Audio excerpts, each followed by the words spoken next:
ನಮಸ್ಕಾರ, ನೋಡ್ತಾ ಇದ್ದೀರಾ ನ್ಯೂಸ್ ಫಸ್ಟ್ ಲೈವ್. ನಾನು ರಾಹುಲ್ ದಯಾನ್. ಮೊದಲಿಗೆ ಕ್ಷಣದ ಹೆಡ್ಲೈನ್ಸ್. ಎಲ್ಎನ್ಜೆಪಿ ಆಸ್ಪತ್ರೆಗೆ ನರೇಂದ್ರ ಮೋದಿ ಭೇಟಿ. ಕಾರು ಸ್ಫೋಟದ ಗಾಯಾಳುಗಳ ಆರೋಗ್ಯ ವಿಚಾರಿಸಿದ ಪ್ರಧಾನಿ. ಕೆಲವೇ ಹೊತ್ತಲ್ಲಿ ಭದ್ರತಾ ಸಂಪುಟ ಉಪಸಮಿತಿ ಸಭೆಯಲ್ಲೂ ಭಾಗಿ.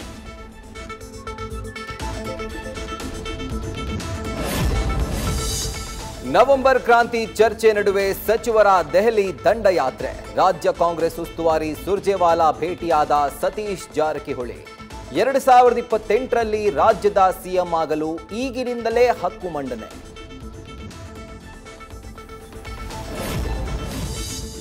ನಾಯಕತ್ವ ಬದಲಾವಣೆ ಅನ್ನೋದು ಊಹಾಪೋಹಗಳು. 2028ರವರೆಗೂ ಸಿದ್ದರಾಮಯ್ಯನವರೇ ಸಿಎಂ ಎಂದ ಜಮೀರ್. 2028ಕ್ಕೆ ಡಿಕೆ ಶಿವಕುಮಾರ್ ಆಗ್ಲಿ ಅಂತ ಹೇಳಿಕೆ.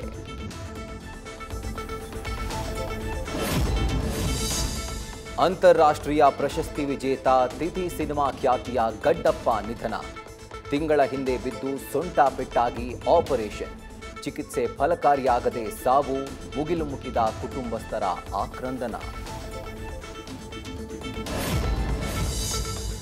ಕನಕ ಹೌಸಿಂಗ್ ಸೊಸೈಟಿಗೆ big shock. News first daring ವರದಿಯ ಬೆನ್ನಲ್ಲೇ ಅಕ್ರಮ ಕುರಿತು ಸೂಕ್ತ ವಿಚಾರಣೆಗೆ ಆದೇಶ.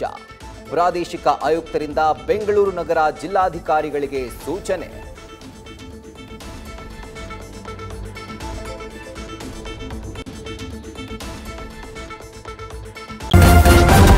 ನ್ಯೂಸ್ ಫಸ್ಟ್ ನಿರ್ಭೀತಿಯಿಂದ ನಿಮ್ಮ ಪರವಾಗಿ.